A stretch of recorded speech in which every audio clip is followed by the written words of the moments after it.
tá bom. Bom, então vamos dar início então ao nosso bate-papo. Pessoal, boa noite aí, primeiro. É o Luiz Said aqui do canal Artcult, canal de literatura do portal Artcult. Sigam a gente no Instagram, no Face, @artcult.com. Visitem nosso portal também, que é super maneiro, recomendo. Tem vários assuntos, tudo a ver com arte e cultura. O nosso convidado de hoje é uma pessoa muito especial em todos os sentidos. Até sou suspeito de falar que eu sou fã do cara, que ele está lançando o segundo livro dele. E se eu for ler o currículo dele todo, a gente vai sair daqui amanhã e eu não acabei de falar todas as qualidades do Reginaldo. É o nosso convidado de hoje. Carioca, ele faz pós-doutorado em História da Arte na UERJ. Se eu estiver errado, você me corrige aí. É doutor em Artes Visuais também, pela UFRJ, cenógrafo, professor, escritor, ator, cantor, tudo mais. É muita coisa para um dia só. Então, por favor, Reginaldo, se apresente e depois a gente começa aí a... Bem-vindo. Obrigado aí pela participação. Olha, boa noite, Said. Extremamente exagerado na apresentação, né? Não, eu economizei. Bom, boa noite, Said. Muito obrigado pela oportunidade de falar um pouquinho sobre o meu trabalho. Estou extremamente feliz, né, de dividir essas informações com vocês. Boa noite também à equipe do portal Artcult, extremamente carinhosa, e muito boa noite e muito obrigado também pela companhia das pessoas que estão conosco, né? E que estarão durante essa hora aí, essa 1 hora de conversa sobre artes visuais, literatura, escrita criativa, loucura, realidade, ficção, viagens insólitas e, sobretudo, conhecimento.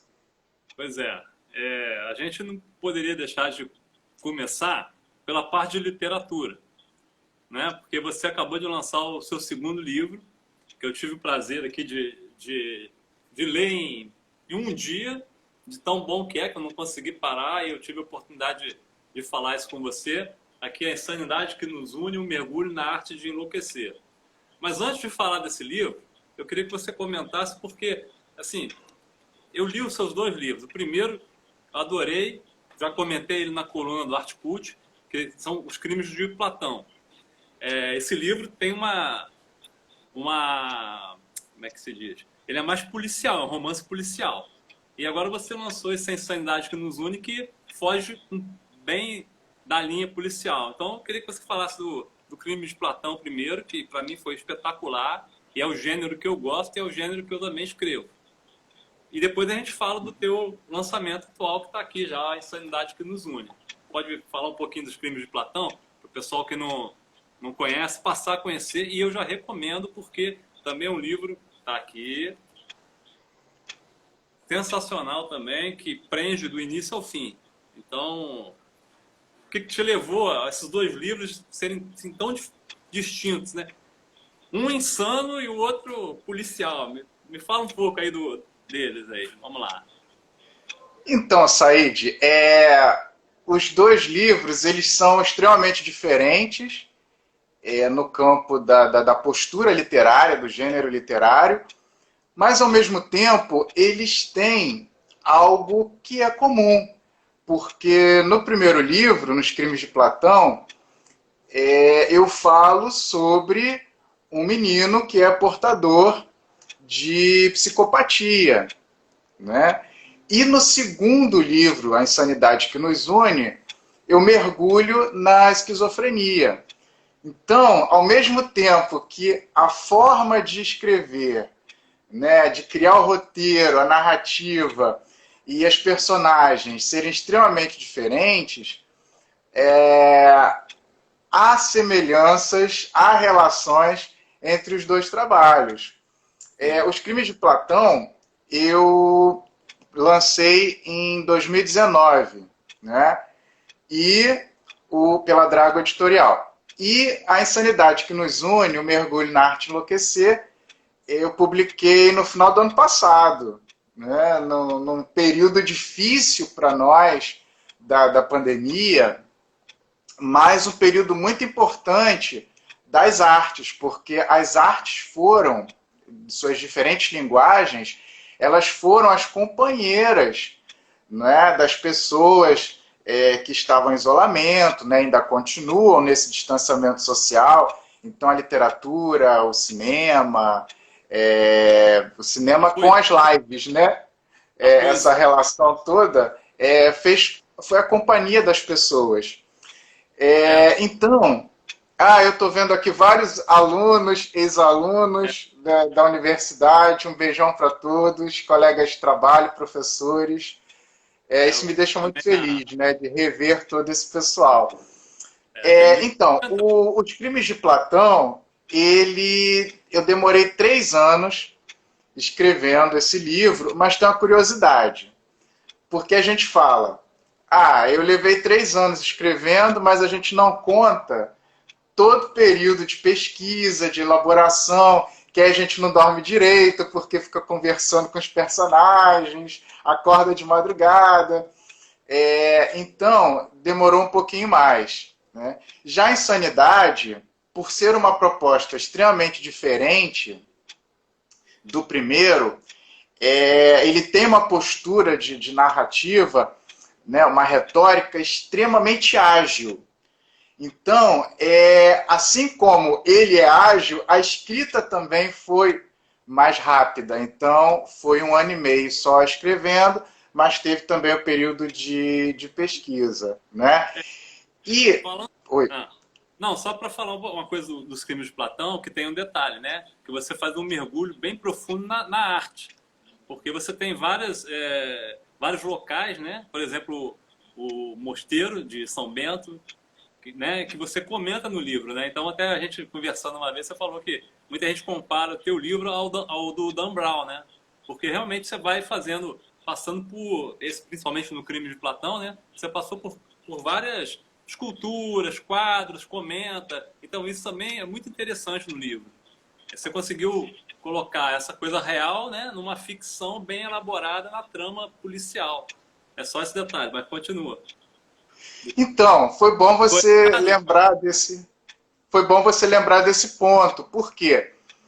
Porque no primeiro livro eu trabalho o tempo inteiro com a ideia de mundo real, né?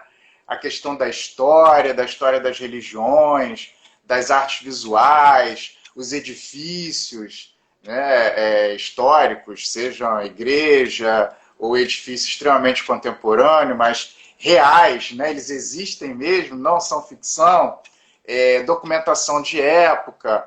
Inclusive, eu falo sobre as obras do Museu do Louvre, em Paris, que foram compradas pelo governo brasileiro no século XIX, estão no Museu Nacional de Belas Artes. No livro também, eu trago o Museu Dom João VI, que muita gente não conhece, não sabe que na Ilha do Fundão existe um museu que pode ser visitado durante a semana, né, e tem todo um trabalho didático, pedagógico, para receber esses visitantes. E aí eu falo o que é uma reserva técnica de museu, as pessoas nunca talvez tenham ouvido falar no termo, sempre criando cenas sem perder o fio condutor da trama, né? Então, para mim, essa parte é extremamente confortável, porque é a minha formação. Agora, quando eu entro no campo da psicologia, da psiquiatria, da história das religiões, aí eu precisei da criminologia, eu precisei fazer um mergulho nessas outras áreas do conhecimento, né? Então, para unir tudo isso. Então, a pesquisa desse primeiro livro foi um pouco mais elaborada e um pouco mais demorada também. Inclusive, a Luzia Novaes apareceu aqui, que foi a minha primeira leitora. Quando ainda tinha os rabiscos, ainda eram ideias, estava criando ainda os núcleos, traçando o perfil psicológico de personagem, e foi a primeira pessoa que leu, né? Então, ela apareceu aqui também, e eu quero agradecer publicamente a participação dela na elaboração do livro, né? E já A Insanidade que Nos Une, eu fiz um mergulho em algo completamente distinto. Por quê? O meu maior medo enquanto profissional é saber que o leitor ele tem uma expectativa, ele espera alguma coisa de você e daquela obra, e quando ele se depara com a escrita, quando ele termina o livro, ele diz, é mais um do estilo, né? Então isso me deixava muito angustiado. Então, o que eu resolvi fazer? Mergulhar no desafio. Então, buscar o improvável, porque dessa forma eu conseguiria surpreender o leitor, que esperava uma coisa e de repente ele se depara com algo completamente diferente, né? Então, isso também é um ponto que eu acho interessante para o profissional, porque logo no primeiro trabalho, como as pessoas estão te conhecendo ainda no primeiro livro, é mais fácil de te rotularem. Você é escritor policial, você é escritor de drama psicológico, enfim. Mas quando você muda a tua narrativa, a tua proposta, você se torna um inclassificável, né? E aí eu costumo citar sempre o Van Gogh, o pintor holandês do século XIX, que não era compreendido no período, não era visto como artista, ou seja, o que ele fazia não tinha a menor importância para a sociedade, ele não tinha esse valor enquanto pintor, a obra dele, né? E se você perguntasse hoje, se isso fosse possível, perguntar ao Van Gogh qual é o seu estilo de trabalho, ele vai dizer, eu só faço pintura. Porque quem realmente produz, seja em qual linha for, em qual linguagem, não está preso a classificações, né? Então, ele quer, na verdade, produzir.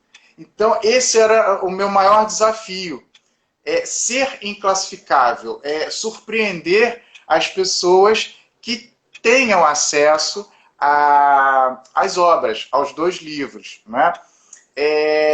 E aí, como fazer isso? Porque falar sobre a loucura, nesse segundo livro, muita gente já fez, muita gente já falou sobre a loucura, sobre a esquizofrenia, enfim, mas eu precisava buscar algo inteiramente novo. E como fazer isso? Eu não seria capaz de fazer isso. Então, na verdade, o que eu fiz? Eu só assinei o livro, eu não escrevi. Eu precisei chamar a insanidade para que ela escrevesse o livro no meu lugar. Porque a insanidade é extremamente sedutora, né? Então ela vai te conquistando e de repente, quando você percebeu, ela já dominou a situação. Então, o livro, ele é a própria insanidade contando como é o processo de enlouquecer. E a insanidade, então, diz para nós, olha, enlouquecer não é uma coisa simples, né? Enlouquecer é uma arte. A arte de enlouquecer não é acessível a todos, apenas aos escolhidos, né? Então, não adianta, porque a loucura não é acessível a todos, apenas aos que ela determina. Então, a insanidade tem o poder de escolher, né, quais serão os escolhidos. E aí ela apresenta vários escolhidos, Van Gogh, Profeta Gentileza, Langsdorff, Bispo do Rosário, todos esses, William Blake, que é um caso muito interessante, muita gente não sabe, mas William Blake era um pintor e escritor da segunda metade do século XVIII, inglês, e ele, com 7, 8 anos de idade, conversava com Deus. Então ele dizia que Deus visitava todas as noites o quarto dele para conversar com ele. E a partir desse momento, ele começa a pintar, a desenhar. E quando ele chega à idade adulta, ele desenvolve uma pesquisa sobre a Bíblia, né? E aí ele mergulha no Apocalipse. E quando ele mergulha no Apocalipse, ele vai contar o Apocalipse de João, por exemplo, sob a ótica dele. E o William Blake é uma figura fantástica que foi também base para o livro do Hannibal, né? E o filme lá, O Grande Dragão Vermelho, que pertence à série do Hannibal, quando o psicopata ele tatua nas costas aquela imagem do Grande Dragão Vermelho, que é uma obra do William Blake. Ele precisa comer a obra, né? Digerir essa obra para poder absorver o poder que essa obra emana, né, sobre o ser humano. Então, eu fui fazendo esse mergulho sobre esses personagens reais que foram escolhidos pela insanidade.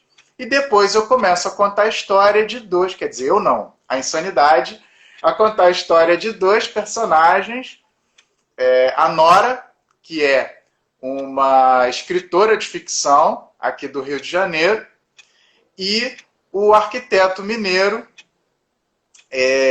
Daniel, que faz, então,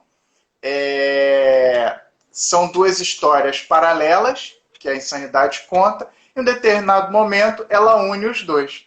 E aí, quando ela une os dois, é o momento em que o leitor perde a noção do que é real, do que é imaginário, o que é delírio, né? Então a gente não sabe mais distinguir até o final da história, aí você compreende, né? Eu não ia falar, porque eu achei que ia ser spoiler demais, que quem narra o livro é a insanidade. Eu ia comentar que é uma narrativa muito complexa e tal, né?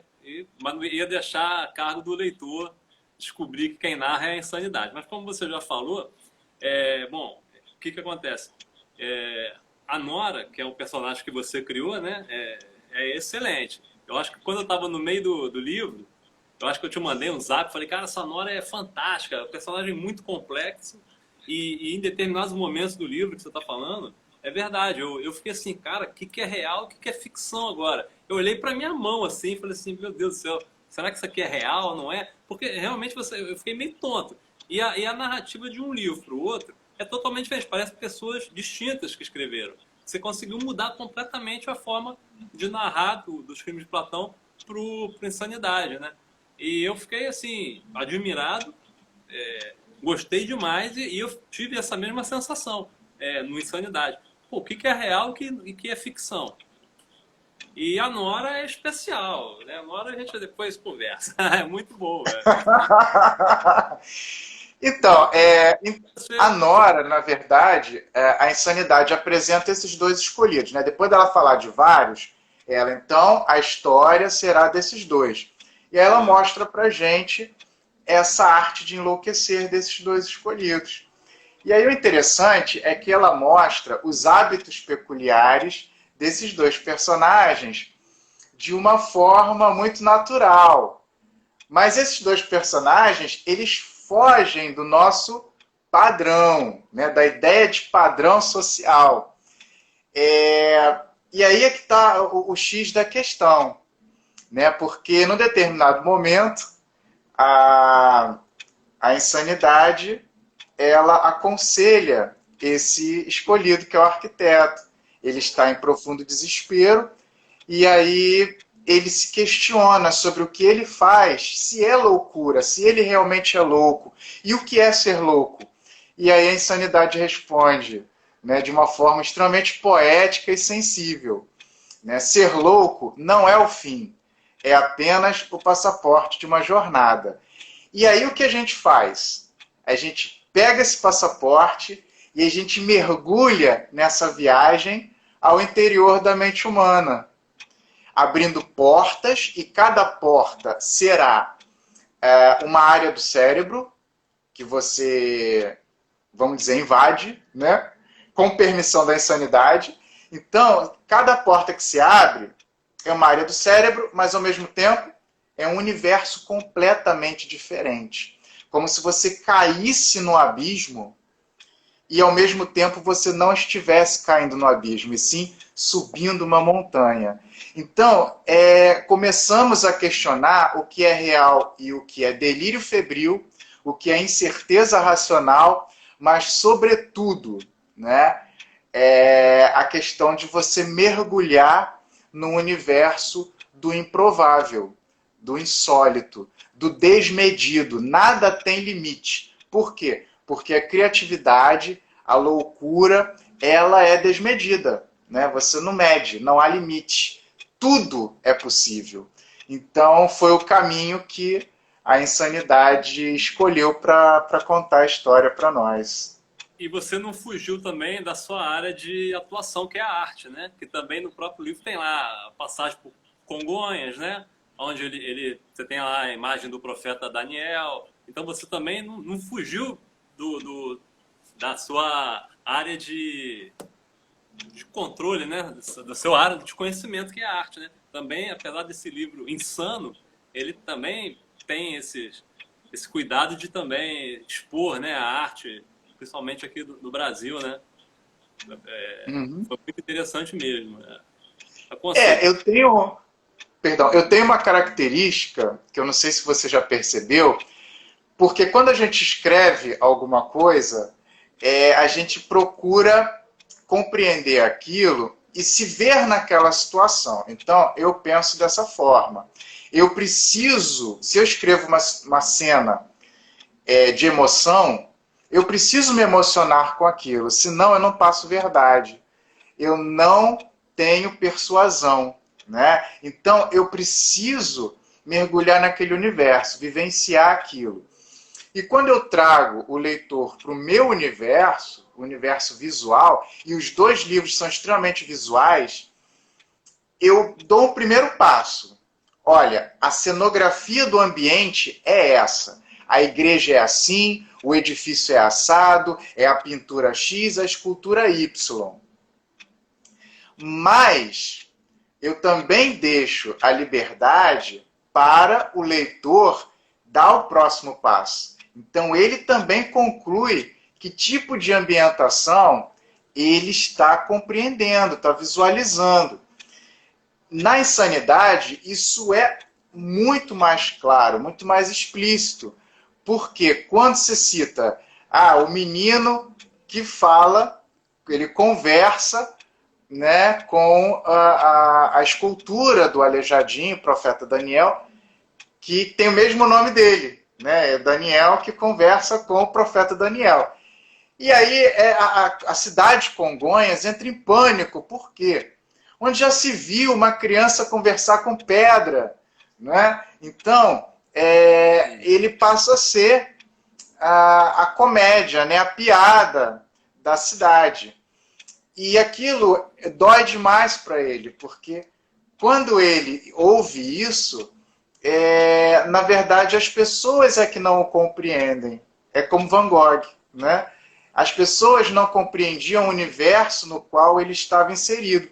Então, quando essa criança conversa com uma escultura e o elege como o único amigo que ele tem na cidade, né? Isso a dar indícios de quem será esse menino no futuro.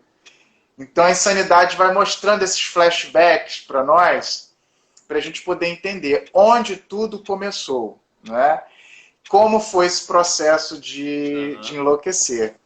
E aí também tem cena no museu, né? Então, eu escalei nesse livro Minas Gerais. Então eu falo sobre Congonhas, eu falo sobre Juiz de Fora. Então tem essa relação com Minas muito forte. O primeiro livro, não. Isso.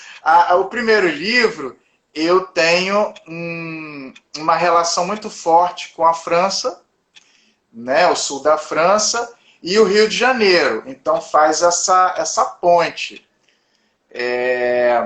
Até porque são as obras que vêm do Louvre, são compradas aqui para o Museu Nacional de Belas Artes, então eu pego carona nessa situação, né, nessa história. Mas foi bom você lembrar, né, que nos 2 livros eu faço esse mergulho, então, no universo visual. Os livros são muito visuais, realmente.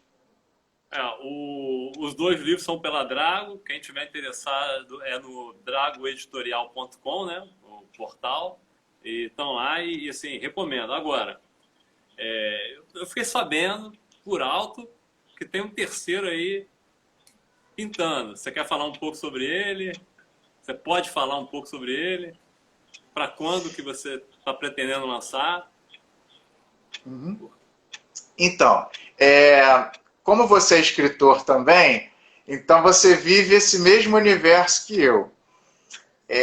A gente nunca para. As ideias começam a borbulhar e você acorda de madrugada, como você citou, né, numa conversa nossa. Acorda e corre para a mesa e pega o papel e começa a rabiscar, porque no dia seguinte você precisa lembrar daquilo.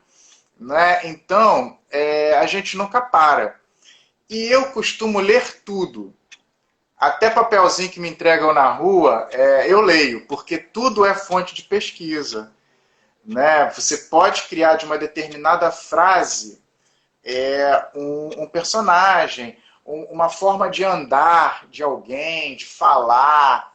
Então, isso tudo eu vou percebendo. Mas o terceiro livro, ele é outro desafio, porque como eu te falei, né, a gente precisa buscar novos desafios para continuar nessa proposta do quê? Do improvável, né, de surpreender. E como no segundo a insanidade foi muito forte, eu falei, bom, eu preciso trabalhar com o mito do mundo ocidental. Então, o terceiro livro é sobre Jesus Cristo. Sendo que eu não me proponho a recontar a paixão de Cristo, a contar a paixão de Cristo, não tenho essa arrogância. Né? Na verdade, a ideia do livro, que ainda está em construção, né? Ele ainda não está pronto, mas é a relação de Van Gogh com a figura de Jesus Cristo. E eu busco falar principalmente, né, como fio condutor, sobre a emoção. A emoção de um pintor que sofre as dores da insanidade, de não ser compreendido, as dores do preconceito, e aí ele vai buscar na figura de outro perseguido, que é Jesus Cristo, ele faz então um mergulho nessa figura. E tem muita gente que não conhece essa relação dele com Jesus Cristo. De Van Gogh, Até né? que eles... Falando de Van Gogh. Do Van Gogh. Isso. Né, que é um pintor do final do século XIX, na Holanda. Né? Então, o Van Gogh ele é um pintor que se destaca de qualquer outro, porque ele tem uma proposta de trabalho que é a expressão. Então, não adianta ficar buscando iconografia, uma análise formal da imagem que ele produz. Aquilo é expressão, é emoção acima de tudo. Então eu parto das lágrimas de Van Gogh e a relação dele com o chamado Senhor da Dor, que ele vai buscar, então, que é uma gravura da Alemanha.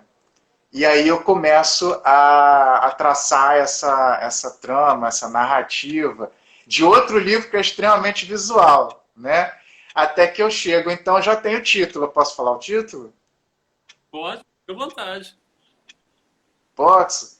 Então, o título do livro chama-se Pax Formel, que é um termo criado por um pesquisador alemão no final do século XIX, e ele vinha de uma família de banqueiros. Então ele montou uma biblioteca fantástica em Berlim, e de repente, que é o Warburg, e aí de repente, no início do século XX, ele começa a ser perseguido pelo nazismo. E nesse mesmo momento de perseguição, ele enlouquece. Ele é internado na Alemanha.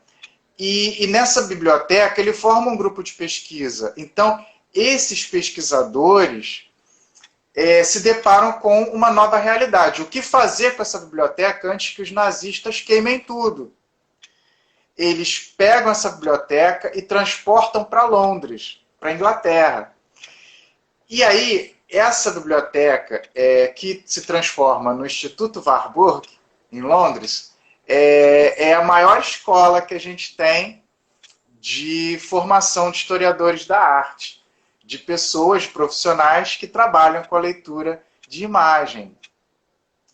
Bom, e então, essa escola, esse instituto, formou vários pesquisadores. E foi esse Warburg, esse alemão que foi perseguido pelo nazismo, que criou esse termo Pax Formel, que na verdade, significa, traduzindo, chama-se fórmulas de emoções. Né? Então, como reconhecer determinadas emoções pela imagem. Então, eu me aproprio disso para buscar a representação do sofrimento de Van Gogh, que é análogo ao sofrimento de Jesus Cristo nas imagens que Van Gogh produz. Né? E aí eu faço mergulho na Paixão de Cristo para mostrar as representações, né? E de todo esse universo que o Van Gogh, então, trouxe para ele. Né? É mais ou menos isso. Mas tem todo um lado misterioso que você precisa, porque quando a gente trabalha com imagem, tem sempre o lado do mistério, dos segredos inseridos e que não são visíveis, porque nós trabalhamos com isso.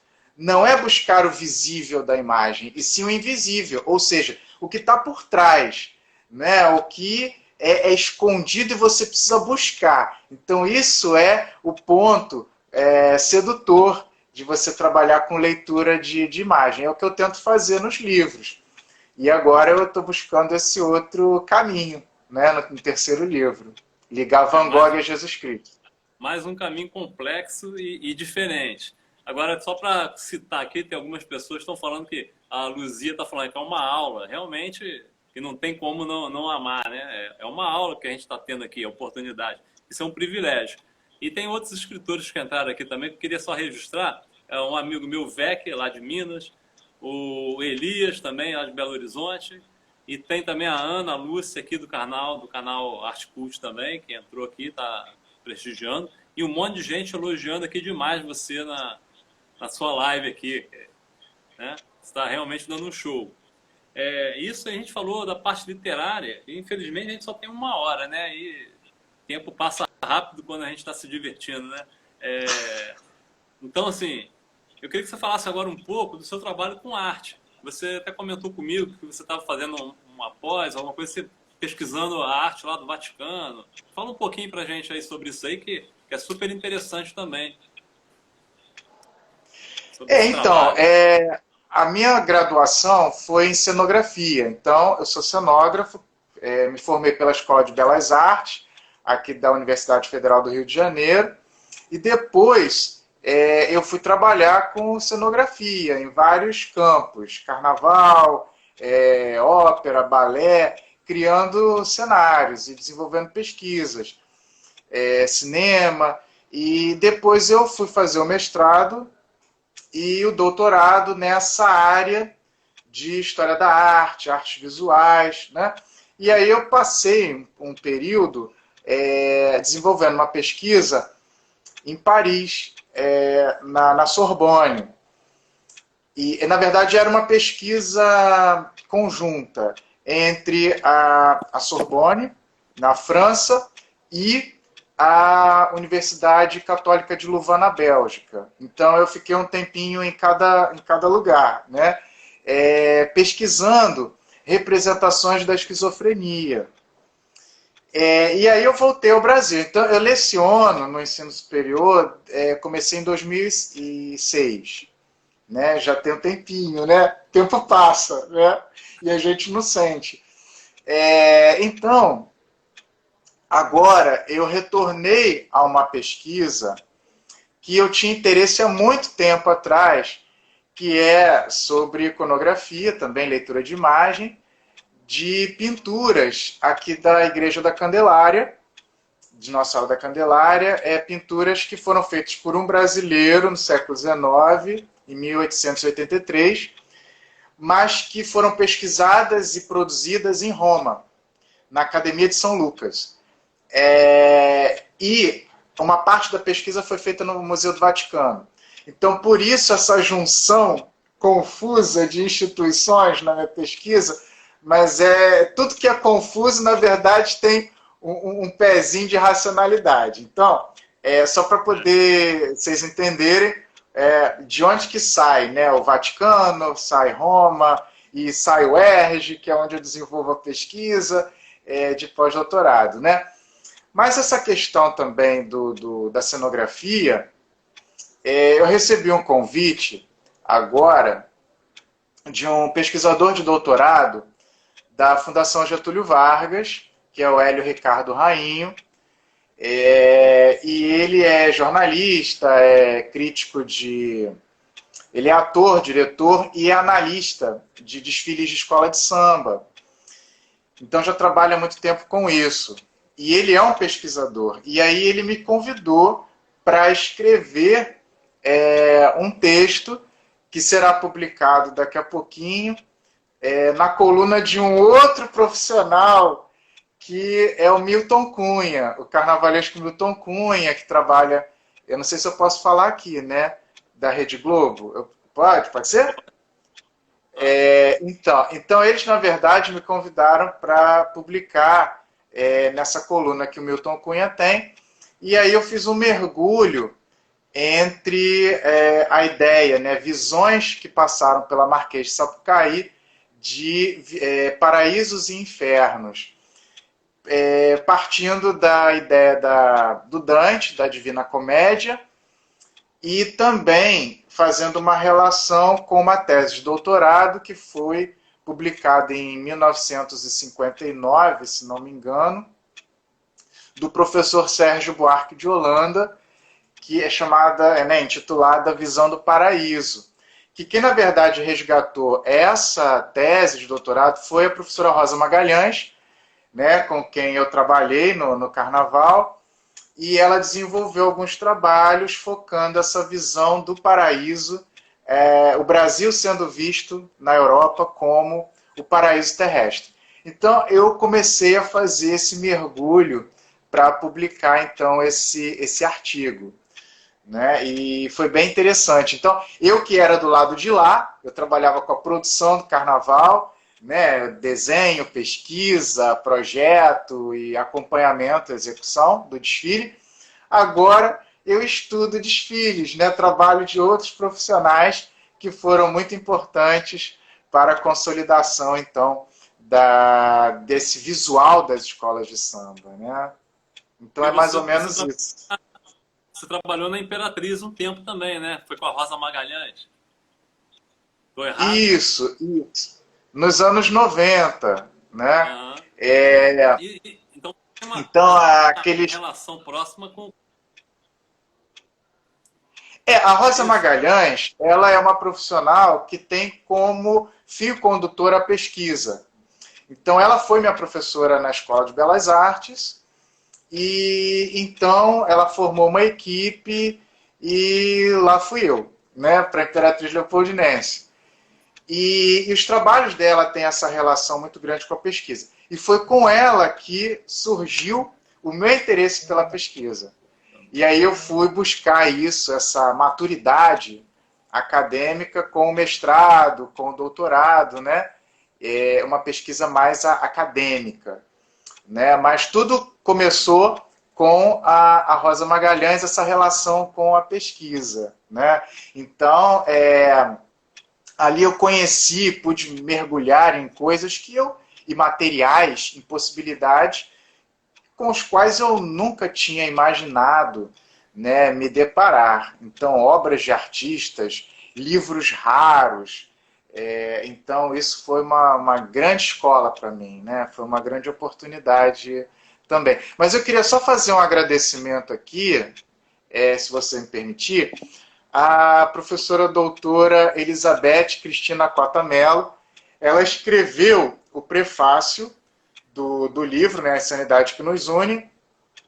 E é um caso muito interessante da professora Elizabeth, porque ela é minha coordenadora na especialização, né, nós lecionamos na pós-graduação, e ela é minha coordenadora.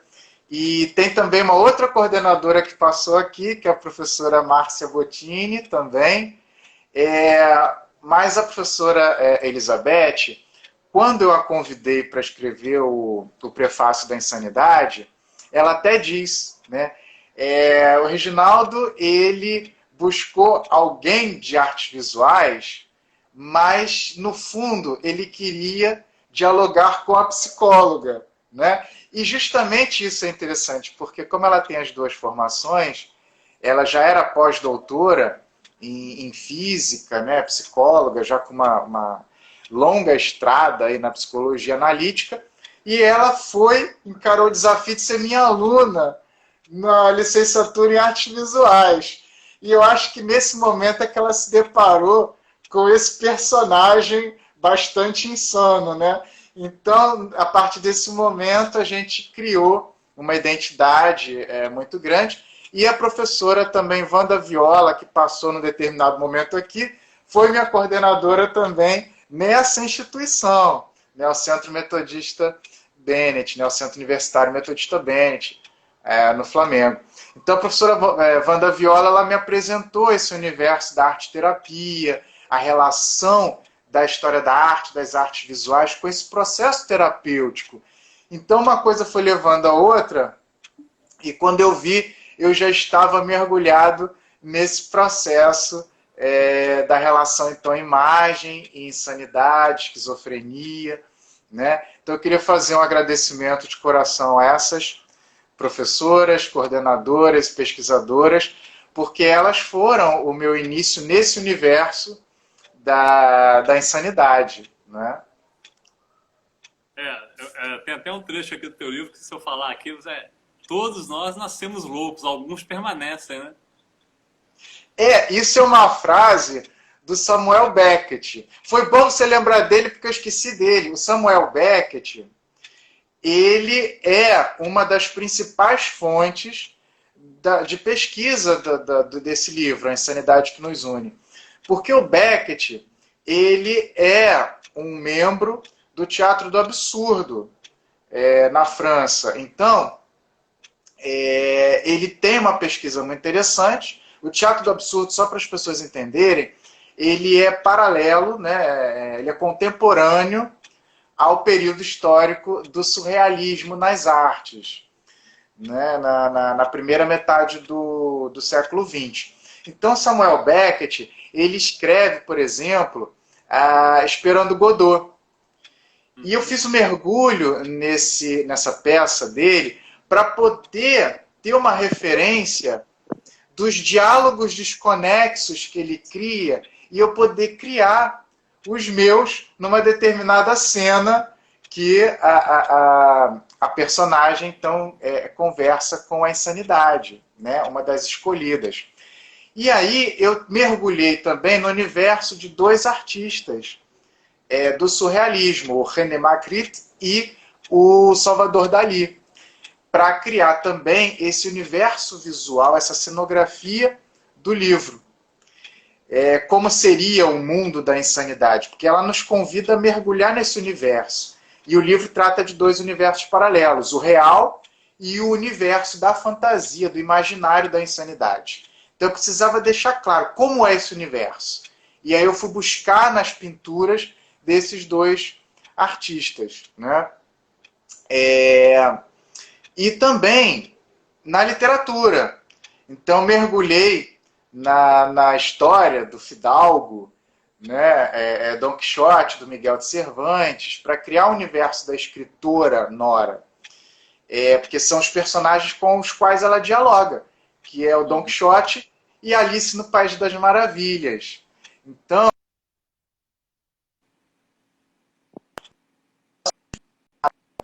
loucura o tempo inteiro, né, dessa loucura desmedida dos mundos fantásticos, e aí eu trago essas referências para o meu universo aqui dos livros, não é? Mas é por aí. Então, o teatro, as artes plásticas, esqueci também o dadaísmo europeu também, com Man Ray. Então, tem uns personagens que eu me inspiro em umas obras do Man Ray, que criaram, assim, um quiprocó na Europa pré-Segunda Guerra, né? Então, foi bem, assim, um mergulho muito grande nessas referências, mas sempre destacando a postura, a relação deles com a loucura. Porque, por exemplo, eu não sei como é que eu estou de tempo, hein? Mas o René Magritte, ele tem uma experiência muito interessante, quer dizer, eu acho interessante, mas isso é cruel demais com ele. Quando ele tinha, se não me engano, 12 anos, ele se depara com um trauma.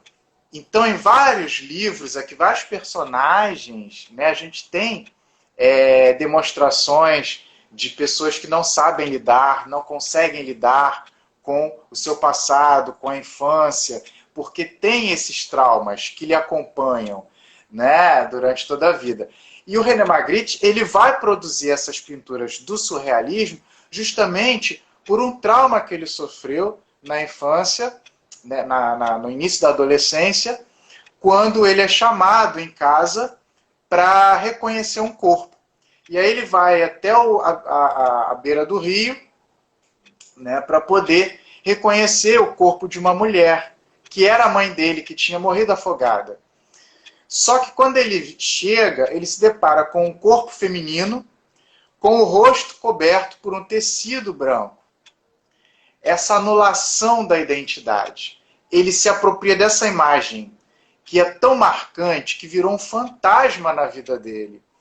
E ele começa a trabalhar, repetir essa imagem por várias obras dele no surrealismo. Inclusive o Cirque du Soleil cria um espetáculo para falar dessa experiência dele, que é o Quidam, quando eles criam uma figura que não tem rosto, não tem cabeça. Ele tem uma identidade que é anulada. Então, o tempo inteiro, o René Magritte ele convive com essa perda da identidade. Quem somos nós? O que somos? E ele mergulha nessa seara. Então, todos esses pontos foram amarrando esse meu universo para criar, então, o livro da Insanidade que nos une. Você podia falar um pouco sobre a capa. Então, a capa, muita gente acabou me questionando. Tá, quem é essa figura? Chegaram a me perguntar se era o Johnny Depp, né? Na verdade, não é não é o ator, mas parece muito, né? Parece muito. Mas, na verdade, quem é essa figura? É uma obra do Gustave Courbet, que é um pintor do século XIX, do chamado realismo francês. Ele é um pintor que trabalha com realismo. Né? E aí, chega um determinado momento que é feito o quê? O autorretrato. Né? O retrato de Courbet, que é esse aí. E ele, então, ele é retratado de que forma? Em profundo desespero, histeria, né? Então, o período realmente no qual ele está inserido da França é um período de profunda histeria, que a Insanidade conta, que é o período da fotografia, né? O daguerreótipo é criado. Quem nunca ouviu falar no daguerreótipo? É o avô da máquina fotográfica, né? É a primeira ideia de máquina fotográfica que a gente tem, que é criada na França, né, pelo Louis Daguerre, e aí isso chega aqui, o daguerreótipo chega aqui no Brasil pelo Dom Pedro II, que vai importar o primeiro daguerreótipo. Isso foi um escândalo na Europa, na França, quando essa máquina é criada, e a Insanidade fala isso. Eu duvidei dessa máquina absurda que capturava a alma das pessoas, né? E essa era a ideia, né? De que a primeira máquina fotográfica ela era uma coisa horrível, grande, né, e que assustava, e que registrava a imagem da pessoa. Mas o que era aquilo? Era a pessoa? Era a imagem? Era a alma da pessoa que ficava presa ali naquele papel, naquela chapa metálica, né? Então, toda essa história o Courbet vai viver, ele como pintor. Esse duelo de pintura e fotografia, de buscar algo que a fotografia não dá conta. E o que é que a fotografia tem dificuldade para dar conta? A fantasia, o imaginário. E aí surge Courbet, surge Monet, que começam a trabalhar com aquilo que a fotografia não pode registrar, que é o que? A experiência, né, do pintor. Quando ele traz o seu interior, quando ele traz os efeitos óticos que ele lida. Ou seja, é o olhar do pintor. E só ele sabe o que é isso. A máquina fotográfica não pode produzir. Então, verdade, esse momento em que o Courbet ele é retratado dessa forma, é uma metáfora para mostrar o que era a situação da França, né, Paris, nessa virada para a segunda metade do século XX. Né? E aí começam inúmeros conflitos que a França passa até o final do século XIX. Né? Mas é mais ou menos isso. Então eu quis trazer uma imagem que é extremamente conhecida no âmbito das artes visuais e um caso de um artista que vive um conflito real, né? Não de uma insanidade, mas de desespero, né? De inquietação, de aflição, de angústia, que acho que os mesmos sintomas, né, que a gente percebe na Nora e no Daniel ao longo da história. Né? Nós temos ainda uns 3 minutinhos. Vou deixar para suas considerações aí finais, mas assim, os 2 livros, tanto Os Crimes de Platão e A Insanidade que nos une, são altamente recomendáveis. Eu não consegui parar de ler. Os 2 eu li muito rápido. Eu mandava zap para você, né, enquanto eu estava lendo Insanidade, e falava, cara, que isso, e não sei o quê. Então, realmente, é super interessante. Eu recomendo a todos mesmo que adquiram, porque vale muito a pena. Também, aproveitando, queria te agradecer. Você deu uma verdadeira aula. Acho que está todo mundo aqui comentando isso, tem muita gente. Foi nostálgico também, que até a Ana Lúcia Gosling aqui comentou que sente falta aqui do...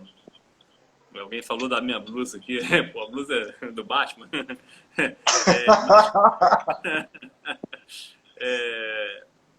Mas tem muito comentário aqui. Foi nostalgia, tá te parabenizando, que foi uma verdadeira aula. Professor Reginaldo é referência nacional, eu diria internacional. Forçar um pouquinho mais. E eu deixo para você, agradeço a todos aí que participaram, porque o tempo realmente está acabando. Suas considerações, meu agradecimento, foi ótimo, pena que o tempo é curto. Alguém comentou aqui que tinha que ter no mínimo 2 horas, eu também acho. Quem sabe depois a gente pode marcar uma outra, né? Para a gente continuar, que o bate-papo foi super interessante. Não deve ter... Dá muito mais assunto ainda. Mas, obrigado, deixo aí para você finalizar aí o nosso tempo aqui. Eu agradeço, né, o espaço e as pessoas que ficaram até o final, né, abriram mão de fazer as suas coisas para poder participar, então, dessa nossa conversa. Mas eu queria fazer unir aqui 2 pontos. Né? Primeiro, a necessidade que a gente tem de aprender um pouco com o que a insanidade nos diz, mas com moderação, porque a insanidade ela é sedutora. Né? Ela vai dizer o seguinte, no livro, né? Eu queria fechar justamente com a fala dela, né? Que é a mensagem do livro. nós somos extremamente diferentes. Eu sou diferente de você, sou diferente de qualquer um no mundo. Né? Nós temos as nossas diferenças, somos diferentes. Mas é por meio dessas diferenças que descobrimos o quanto somos iguais. Né? Então, sofremos dos mesmos males, temos as mesmas alegrias, né? Temos conflitos. Eu acho, na verdade, agora pessoalmente, eu acho que quando o ser humano entender, né, que nós somos iguais, né, dentre essas todas as diferenças, o quanto nós somos iguais e o quanto nós precisamos respeitar o próximo, a natureza, né, os limites, né, eu acho que nós seremos pessoas melhores e viveremos também no mundo melhor. Sim, Obrigado a sim. todos, hein? Agradeço também a todos que participaram aqui. E foi excelente. Agradeço a você, Reginaldo. Reginaldo é um amigo, né? Virou um amigo meu, assim. Conheci ele no lançamento dos Crimes de Platão e a gente mantém aí contato. É um prazer enorme, porque só tem a aprender com você. Né? Então, agradeço a todos e é isso. Quem sabe a gente faz uma próxima aí para a gente dar continuidade aí à sua aula. É só você me Uma convidar. última, uma última pergunta. Como é que você faz com tanta atividade? Seu dia tem 24 horas mesmo? Porque você ainda faz musculação, que eu sei, porra. Como é que você consegue? Você dorme em alguma hora? Em algum momento você consegue dormir? Então, na verdade eu estou me espelhando em você, né? Porque você posta nas redes sociais 5 horas da manhã correndo. E 5 horas da manhã, às vezes, eu estou indo dormir. Né? Ah, Então, assim, a gente busca trabalhar, às vezes, de meia-noite às 6, também tem isso. Então, é orientação de aluno, aí ler tese de doutorado de aluno quando você vai para a banca, né? Então, é uma vida, assim, bastante insana, né? é. Então, a gente vai tentando conciliar tudo. Agora, como é isso, nem eu sei te explicar. Mas eu imagino. É um mergulho na arte de enlouquecer. É verdade. Aqui, Reginaldo, muito obrigado. Obrigado a todos aí que participaram aí do Arte Cult. Sigam a gente, continuem aí seguindo a gente no Instagram, no Face, no portal Arte Cult. E até uma próxima vez. Obrigado aí. E obrigado a todos que acompanharam. Forte abraço e anuncia aí quando tiver o próximo livro aí no forno, hein? Não, e o seu também já saiu, né? O Pois seu é, livro já eu ia saiu. falar não, mas eu acabei de receber aqui, ó. Cheguei agora há pouco em casa, já estava aqui o exemplar aqui também, mas aí isso aí é outro papo. Hoje a gente conversa isso depois. Vai chegar aí, daqui a pouco chega aí o meu. É verdade. Então, Said, muito obrigado pelo espaço também que você abre e o portal Arte Cult aos escritores, aos profissionais de diferentes linguagens artísticas, seja televisão, cinema, teatro, música, literatura, artes visuais. Então, muito obrigado mesmo, porque a cultura ela precisa ter esse respiro, né? A gente está muito sufocado. Então, eu acho que quando a gente tem esses portais, a mídia, né, ela divulga o nosso trabalho, isso é fundamental, é importante demais para nós. Né? Muito Você, obrigado mesmo.